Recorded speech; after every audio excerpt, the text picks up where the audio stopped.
While recording this video, the Mercs for Money team is making their way into the game.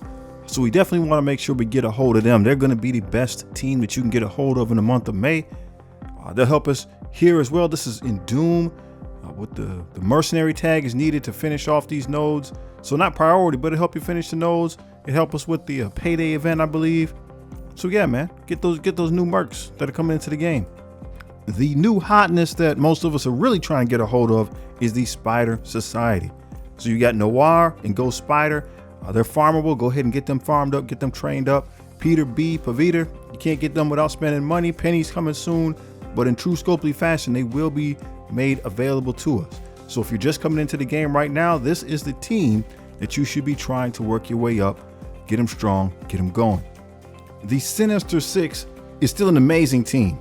You're going to want to go ahead and mark some of those individuals to get a hold of. You don't want the old school Green Goblin down there on the lower left hand side. You don't want Swarm marked out there on the right hand side.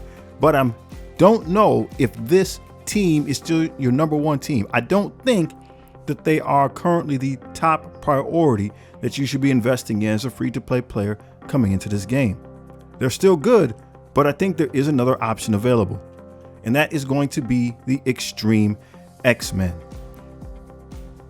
All of them are available now free to play. Sunspot's on a node, Nightcrawler's in the Crucible store, Cyclops, I believe he's on the node and in the store, Forge, War Store, Gambit, Arena, and he has a node. So they're all available to be farmed free to play. You just have to have all the game modes unlocked to be able to do it. I think that makes them the number one priority and the team that any new player should be building. We have a few characters you definitely want to keep an eye out for. At the top we have the Eternals, Cersei, and Icarus, and at the bottom we have the Tangled Web, Spider-Man Noir, Spider-Weaver, Spider-Man 2099. They're made as partial teams. As you see, they're not a full 5-man team. They're both partial teams, so you can plug and play other characters as needed. They're definitely useful in that regard. So as you're building other teams, you can plug them into with these individuals and still get things done. Now, when you're building your teams, you want to make sure the number one thing you're concerned with is having fun in the game. All right, that's the number one thing. So as long as you're doing that, you're doing it right. Number two, generally, we say Arena is the most important game mode. Hands down, the Secret Defenders are still the best Arena team. They were made for Arena. You're definitely going to see some of your strongest Arena team compositions will be made up of the Secret Defenders. Black Knight is in the game. If you get a hold of him, he is also being used extensively in Arena. He'll do you right. Arena is getting very difficult. Not really difficult, just more competitive for me. So I've dropped down to 237. I've actually been trying. I was at 181 last month. The Extreme X-Men on my team, but now that everybody has the boosted account, the power levels around you are all the same. Everybody's fair game, and I'm losing ground. Let's take a peek at the top 3 players in my Arena shard. Number 3 is Czar. And so as you see, he has the Black Knight and his Secret Defenders.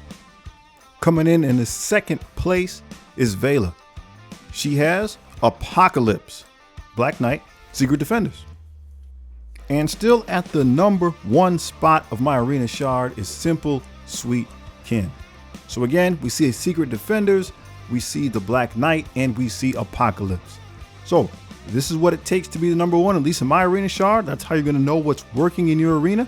Just look around at what's around you, look around at what's at the top, so you know where you are and where you need to go to get it done. So this is what's happening around where I'm at. So that one in the middle there, the Eternals, Kang, the Lizard, it's an interesting team. They all need to be controlled. If you don't control them all, then they do something. And Cersei, if she goes, she releases everybody from control. So it's a good team, and it's stronger than I am right now, so it has the advantage. Otherwise, what are we looking at?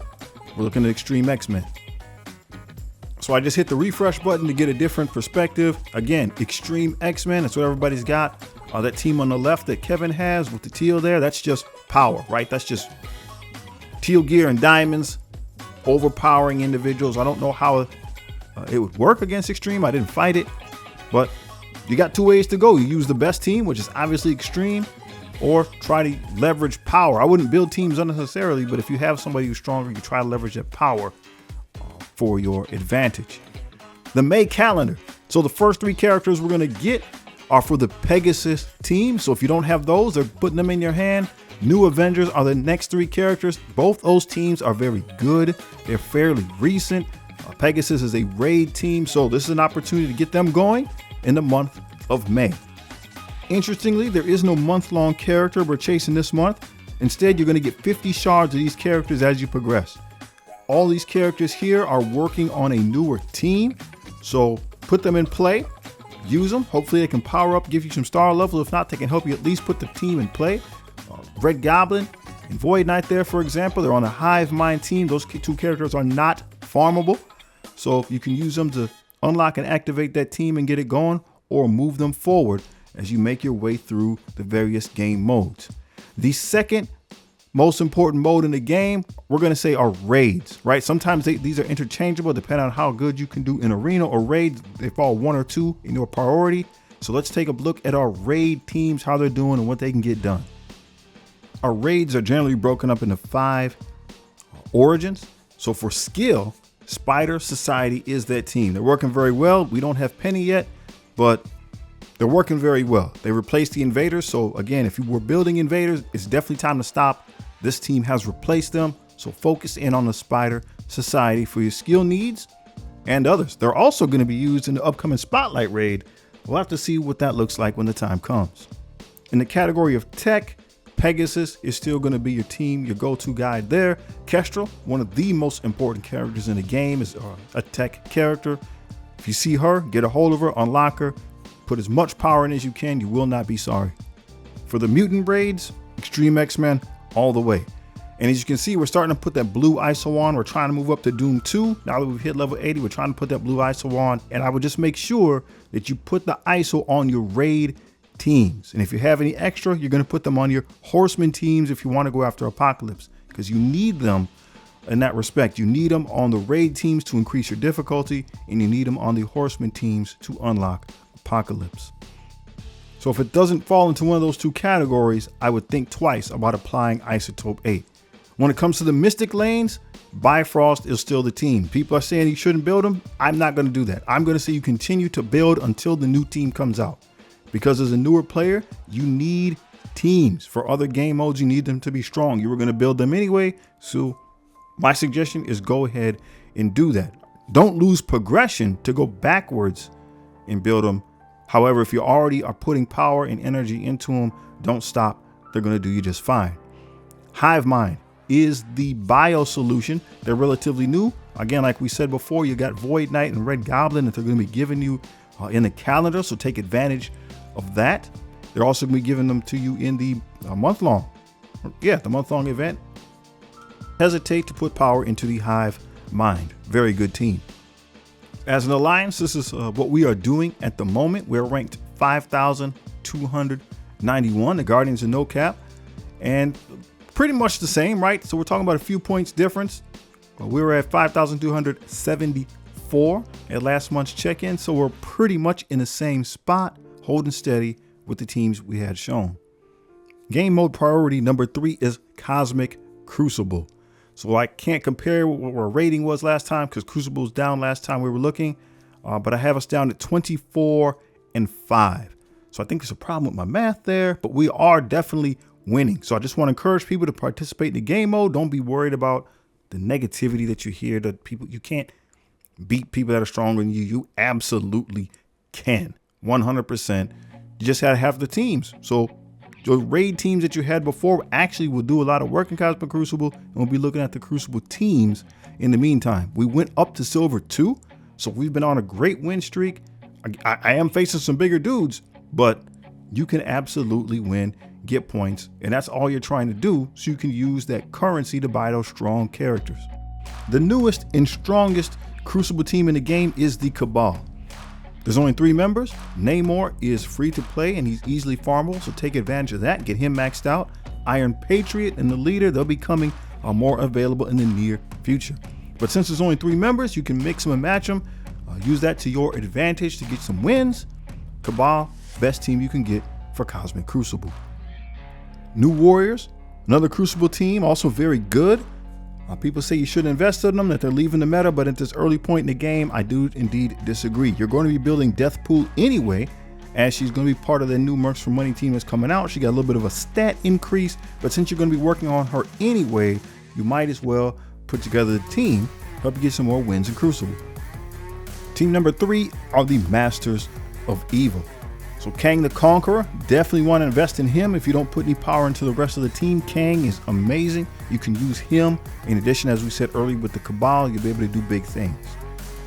I'm working more. I'm trying to finish off my new warriors. So the next priority up will be the Masters of Evil.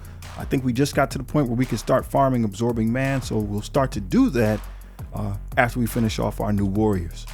The last true Crucible team are the War Dogs. Now they've been power crept for a while now. I really would like to put some power into them, but we're going to leave them. Whatever we've done, we're going to leave them. We have to work on those other teams first, because the ones we talked about earlier are stronger. So we want to make sure we invest in the strongest characters so we can win. But I am at a point in the game where Cosmic Crucible is my priority. So maybe we will get around to working on the War Dogs at some point. Priority number 4 is Alliance War. And again, our crew's been doing pretty good. We're 42-12. So props to the Alliance. Props to y'all for participating. I mean, we've won some wars that we should not have simply because of participation. So we take all the other teams into consideration because we're using them in war as well. But what war teams are we going to be focusing on? Slight detour. Let's talk about our stats so far. So our current rank is 7,900. That's a little concerning because we were in the 5,000s last time we spoke. We've lost some members. We've had some turnover. So our participation hasn't been awesome. But you said, as you saw, we have a winning record. It's been going really good. So a couple tweaks. We are facing harder teams now. A couple tweaks. We'll be fine. At present, the Out of Time team is the best war team in the game. They will be replaced, I think, at the number 1 spot when the new mercenary team comes out. But for the moment, Out of Time is going to make it happen. So take advantage of it. Most of those characters, like Captain America, Captain Carter are farmable. They're going to be giving us shards in preparation for the new event. So even if you haven't unlocked the team, stay tuned, play hard. Hopefully you'll have enough to get the characters unlocked.